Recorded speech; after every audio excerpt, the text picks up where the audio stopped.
आज साहेबांचा वाढदिवस आहे म्हणून मी अजितदादा, प्रफुल्ल पटेल आम्ही सगळे त्यांना शुभेच्छा देण्यासाठी दरवर्षीच येतो, दरवर्षीच भेटतो अनेक वर्ष, म्हणजे मी तर 90 पासून, तर यावर्षी सुद्धा चुकवायचं नाही, आम्ही सगळे आलो भेटायला त्यांना. पण फूट पडल्यानंतर आज पहिल्यांदाच दुसरा पक्ष तुम्ही स्थापन केला, त्यानंतर आज पहिलीच भेट होती. ठीक आहे, राजकारण राजकारणाच्या ठिकाणी, पण वैयक्तिक संबंध आणि आदर तर आहेच ना आम्हाला.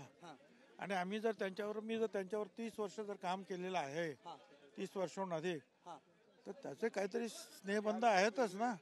त्या वाढदिवसाच्या निमित्तानं आम्ही नवीन सरकार, नवीन शपथविधी याबाबत पवार साहेबांशी काही चर्चा झाली का? नाही. बाकी काय चर्चा झाली? अजितदादा तुम्ही होता, तटकरे साहेब होते, बाकी काय नाही, तब्येत पाणी वगैरे सगळं आम्ही पण त्यांना तेच विचारलं. शपथविधी कधी होणार साहेब? माहित नाही. शपथविधी कधी होणार हे माहित नाही, अशी प्रतिक्रिया छगन भुजबळ राष्ट्रवादी काँग्रेसचे नेते यांनी दिलेली आहे.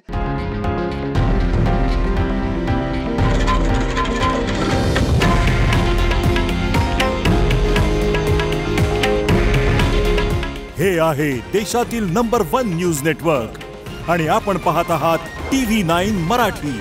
काळजी तुमची, हित महाराष्ट्राचं.